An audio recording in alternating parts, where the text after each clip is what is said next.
iniciativa comunitaria desde el mismo principio no es un proyecto que se da dentro de una dinámica fortuita, ¿no? Es un proyecto pensado y es un proyecto político, que la gente a veces no entiende esa palabra, ¿verdad? No es un proyecto político partidista, pero es un proyecto político porque desde el mismo principio, los que empezamos esta propuesta, entendemos y entendemos que nadie que está trabajando en la salud pública debe permanecer neutral ante lo que se constituyen las etiologías, la génesis de lo que son los problemas que atendemos. El nombre de la organización es de por sí una convocatoria permanente, una iniciativa comunitaria, y ese nombre no fue de chiste. Es que sonaba feo en aquel entonces, por casi 20 años no vendió ni un folleto, ¿verdad?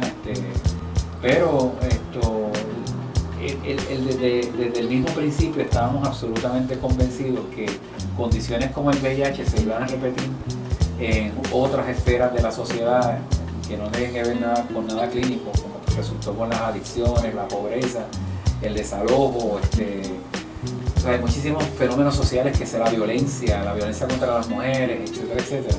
Pero desde el mismo principio entendíamos que iniciativa debería de marcar el paso, como dice un gran escritor, del activismo hacia la toma de conciencia. Yo he sido un activista gran parte de mi vida. La mayor parte de mi vida he sido un activista fuerte, ¿no? De mano dura, de hardcore, ¿verdad? Como dicen. Pero de momento llego a tener conciencia de que hay que establecer puentes, tú sabes, de que aquí mi propio rechazo oposicional o mi conducta desafiante llega a ser una excusa para que otras personas no se den por aludidas.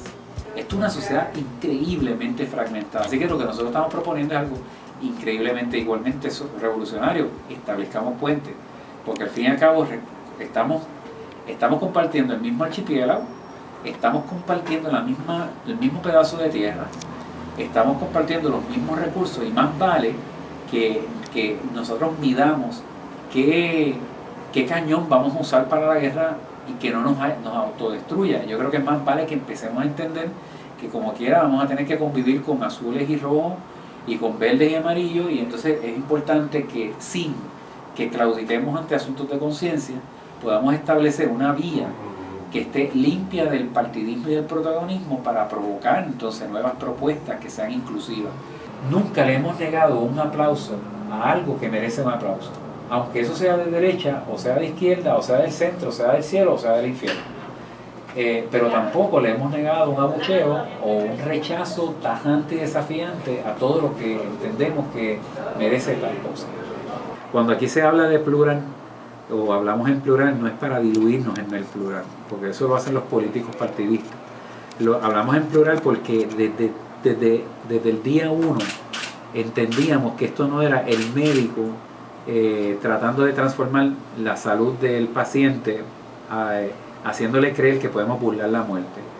La trayectoria médica de iniciativa comunitaria no se basa en retar a la muerte.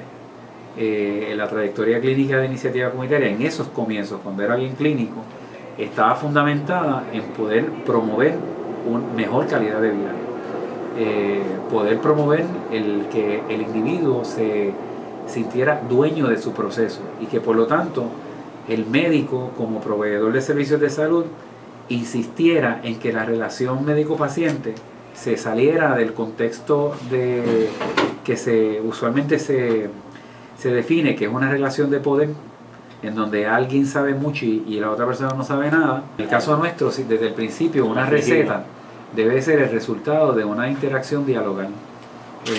Aquí nosotros, igual que leemos de medicina interna, con la misma intensidad leemos Paulo Freire, o leemos Francisco Gutiérrez, o leemos cualquiera de los autores que nos enseñaron a promover un diálogo liberador.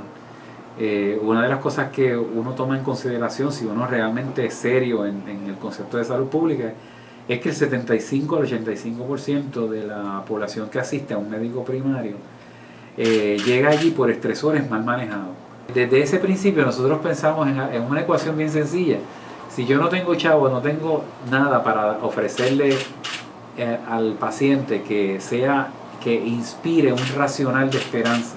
No estamos hablando de apelar a la esperanza espiritualoide, ¿no? Que se basa en una relación religiosa con el más allá, sino la esperanza que se reside en un racional. Ahora.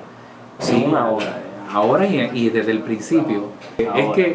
Es que si tú tienes una condición que juega con tu vida, estés trabajando precisamente con eso directamente y no estés pensando en pajaritos preñados volando en reversa. Y aunque esa verdad es cruda y es fuerte, esa verdad tiene que manejarse de una forma en donde tú puedas, donde desarrolles las herramientas y las destrezas para poder eliminar lo que contribuye a exacerbar la condición o a agravarla, es que esté en tus manos poderlo hacer. Y ese 75-85% que son estresores, desactivan sistemas inmunológicos, desactivan defensas en el cuerpo.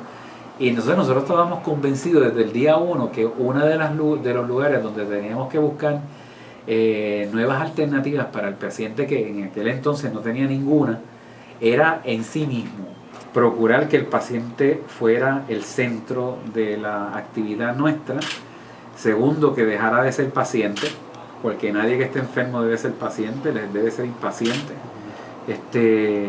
Tercero, que las personas no deben de sentarse a recibir instrucción de alguien sin que se explore el grado de pertinencia que tiene la sugerencia médica y en qué entorno se va a promover la estrategia que se vaya a indicar en esa receta, que la receta no está escrita en piedra. Y nos empezamos a dar cuenta de lo que hoy en día es esa cifra que te he mencionado, y era que realmente cosas con poquísimo valor en la percepción de mal que tenía el paciente eran las que incidían en que no se visualizara esperanza, en las que acaparaban el mayor grado de su atención. Nosotros hemos desarrollado un plan que se basa en la admisión abierta, en lo que se llama tratamiento en demanda. Se admite a todo el mundo en un horario increíblemente diferente a lo que se trabaja hoy en día, ¿verdad? Esos centros nuestros deben de abrir a las 6 o 7 de la mañana, cerrar a las 11 de la noche y permanecer abiertos los fines de semana. La estabilización del paciente de inmediato en 4 áreas fundamentales, que es el área médica, o sea, si tiene úlceras, si tiene pulmonía, si tiene bronquitis, si tiene una urgencia médica. De inmediato, no tiene que ir a una emergencia a que lo toreen, sino que de inmediato se estabiliza en el área médica.